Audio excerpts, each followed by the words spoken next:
గారి చైర్మన్ వేయడము, అందులో ఈరోజు మాకందరికీ ఒక మినిమం వేజ్ అడ్వైజరీ బోర్డ్ డైరెక్టర్గా మాకంతా అవకాశం ఇచ్చిన ముఖ్యమంత్రి గారికి, అలాగే మా పేర్లు కానీ మా మా ఇండస్ట్రీస్ తరపు నుంచి వచ్చిన ప్రొఫెసర్స్, తర్వాత ఇండస్ట్రీస్ నల్సర్ మేడం వీరందరికీ మాకు జనక్ ప్రసాద్ గారి నాయకత్వంలో పనిచేయడం చాలా అదృష్టంగా భావిస్తూ, ఈరోజు పైన మీటింగ్లో ఒక మాట చెప్పాడు.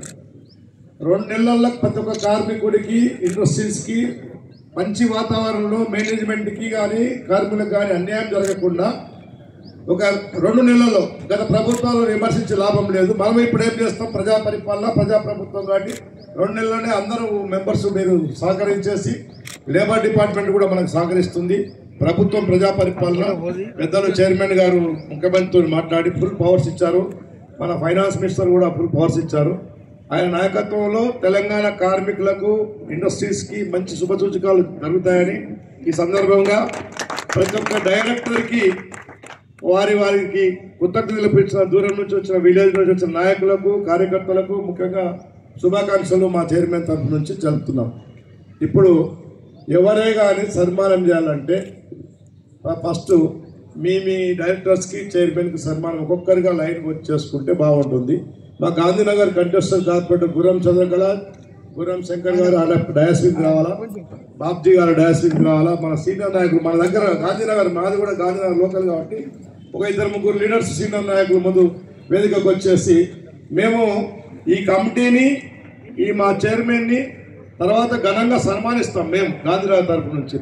అది ఇప్పుడు మా చైర్మన్ గారు మాట్లాడతారు. మేడం మీరు. నమస్కారం. వేదిక మీద ఉన్న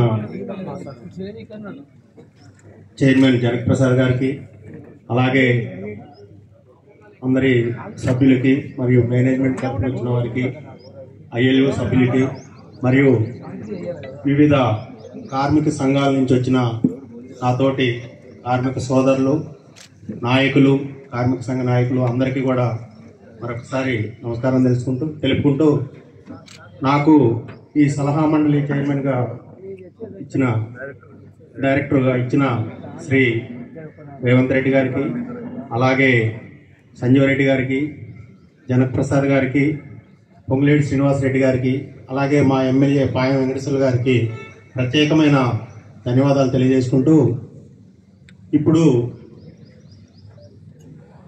మినిమం వేజెస్ అంటే నాకు తెలిసి శ్రీ వైఎస్ రాజశేఖర రెడ్డి గారి టైంలో ఒకసారి జరిగింది. తర్వాత కిరణ్ కుమార్ రెడ్డి గారి టైంలో కూడా ఒకసారి వేజ్ రివిజన్ అయినట్టుగా ఉంది. ఇప్పటి వరకు 12 సంవత్సరాల నుంచి ఇంతవరకు కూడా మినిమం వేజెస్ అనేది జరగలేదు.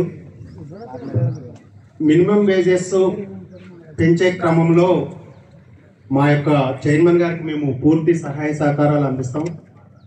సంఘటిత, అసంఘటిత కార్మికులు ఎవరైనా ఉంటే వాళ్ళకి ఇక్కడ మేనేజ్మెంట్ వారు గారు ఉన్నారు. పూర్తి స్థాయిలో మనం ఏదైతే గవర్నమెంట్ ద్వారా పొలమో వచ్చిందో అది పూర్తిగా వాళ్ళకి అందేలాగా కృషి చేయాలని మేము వారిని కూడా కోరుతున్నాము. ఇప్పుడున్న పరిస్థితులలో మెడికల్, ఎడ్యుకేషన్కి బాగా ఖర్చు అవుతుంది, మీ అందరికీ తెలుసు. కరోనా వచ్చిన దగ్గర నుంచి కూడా మెడికల్ ఎంత ఘనంగా పెరిగిందో, ఒక రూమ్ ఛార్జీ కానీ, మెడికల్ ఛార్జెస్ కానీ, ఎడ్యుకేషన్ కానీ ఏ విధంగా పెరిగిందో ఒకసారి ఆలోచించి,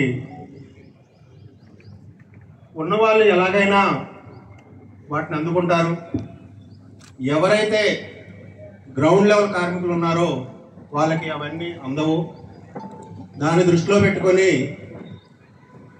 వీటన్నిటికీ అనుగుణంగా మినిమం వేజెస్ పెంచాలని ఆ చైర్మన్ గారికి ఒకసారి విన్నవించుకుంటూ ఈ అవకాశం ఇచ్చిన మీ అందరికీ కూడా ప్రత్యేకమైన ధన్యవాదాలు తెలియజేస్తున్నాను.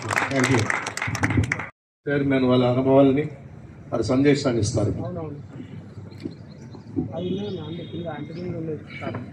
ఈ సమావేశ అధ్యక్షుడు శ్రీనివాస్ రెడ్డి గారు, వేదిక మీద ఉన్న కనీస వేతన సలహా బోర్డు డైరెక్టర్లు, వివిధ ప్రాంతాల నుంచి వచ్చినటువంటి కార్మిక నాయకులు, కాంగ్రెస్ నాయకులు, సోదరీమణులు, ప్రధానంగా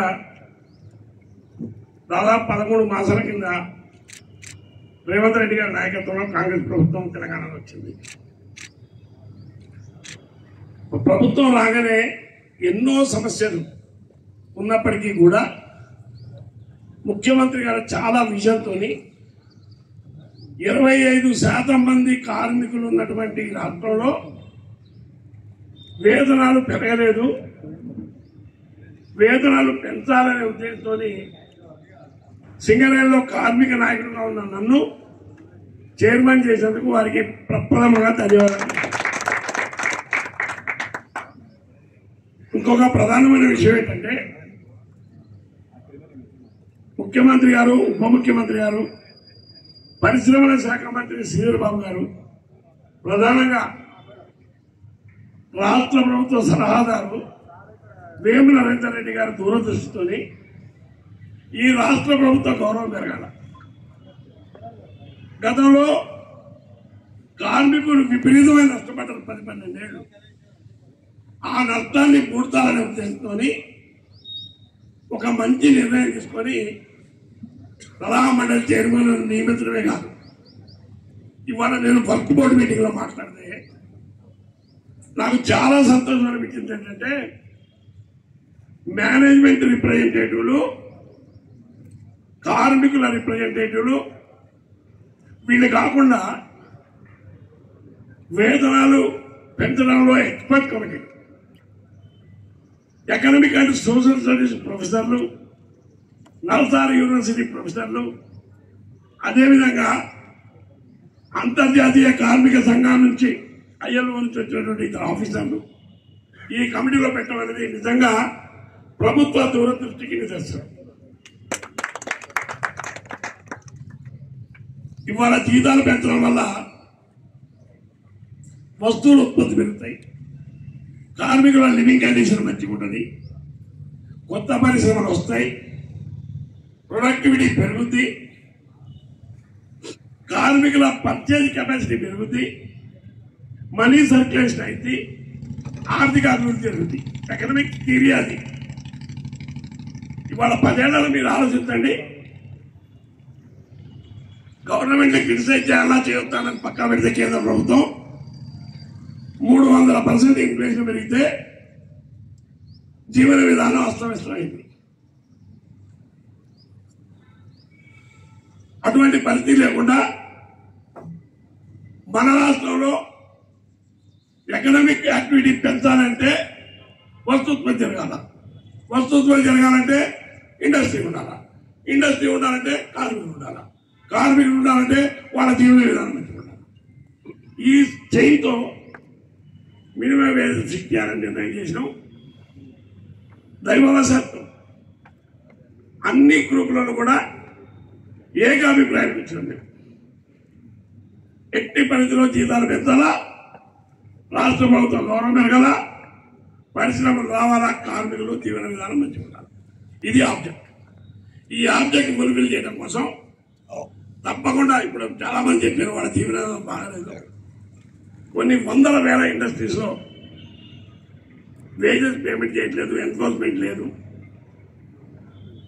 గతంలో లా డిపార్ట్మెంట్ ని అదేవిధంగా లేబర్ డిపార్ట్మెంట్ కూడా బలహీనమైన వాస్తవం. దాన్ని కూడా రిజర్వేట్ చేసి మనకి ఏ టాస్క్ అయితే గవర్నమెంట్ ఇచ్చిందో ఆ టాస్క్ ని ఫుల్ఫిల్ చేసినట్టయితే బాగుంటుందనే ఉద్దేశం. తద్వారా ప్రభుత్వ ఇమేజ్ పెరిగి రానున్న రోజుల్లో కాంగ్రెస్ పార్టీ మాత్రమే కార్మికులకి, బలహీన వర్గాలకి, బడుగు వర్గాలకి, అదేవిధంగా పారిశ్రామిక అభివృద్ధికి తోడ్పడుతుందనే అభిప్రాయం తీసుకొచ్చినట్టయితే బాగుంటుందనే ఉద్దేశంతో ఉన్నాం. అంతేకాకుండా ఇవాళ పెద్ద పరిశ్రమల్లో కూడా కార్మికుల వేతనాల విషయంలో కొంత ఇబ్బంది పడతాం. వాళ్లకున్న పేద సంపత్తుని కార్మిక వర్గాన్ని తెలివిగా మోసం అంటానికి వీళ్ళది కానీ పక్కదారి పట్టించి వాళ్ళ వేజెస్ తక్కువ ఇస్తాను, దాని విషయంలో కూడా ఎన్ఫోర్స్మెంట్ చేయాల్సిన బాధ్యత విషయం నేను ముఖ్యమంత్రి గారికి ఉప ముఖ్యమంత్రి కూడా చెప్పిన ఖచ్చితంగా వాళ్ళు ఫ్రీ హ్యాండ్ ఇచ్చారు. మీరు జీతాలు పెంచండి, పరిశ్రమలు రప్పియండి, మా గవర్నమెంట్ పెంచండి, మీకు ఫ్రీ హ్యాండ్ అని చెప్పి. కాబట్టి కొంత గొప్ప కార్మిక లోకంలో అనుభవం ఉన్న నాకు వేయటం వల్ల ఇప్పుడు వచ్చిన మెంబర్లను కూడా నేను చూసిన నిజంగా చాలా ప్రాక్టికల్గా ఉన్నా. నేను ఫస్ట్ మీటింగ్కి భయపడ్డా. మేనేజ్మెంట్ వాళ్ళు ఒకరి దగ్గర మాట్లాడతారు, లేదా మన దాంట్లో కూడా డిఫరెన్స్ ఆఫ్ ఒపీనియన్ ఉంటారు, ఐడియాలజికల్ ప్రాబ్లం ఉంటుందని నేను మన ఏఐటీసీ నాయకుడు నిజంగా ప్రాక్టికల్గా మాట్లాడండి. మన ఐడియాలజికల్ గా ఆయన ఒక సిద్ధాంతం, మాదొక సిద్ధాంతం. కార్మిక వర్గ ప్రయోజనాల కోసం ఏకతాటి విగ్రహానికి సిద్ధంగా ఉండి అందరూ ఒక ఇన్సూరెన్స్ ఇచ్చారు. మీకు కోఆపరేట్ చేస్తాం, సాధ్యమైన తొందరగా జీతాలు పెంచాలన్నందుకు వాళ్ళకి ధన్యవాదాలు తెలియజేస్తూ తప్పకుండా కార్మిక ప్రయోజనాలు కాపాడాలని ఒక్కసారి వాగ్దానం చేస్తూ సెలవు తీసుకుంటున్నాను. జై హింద్.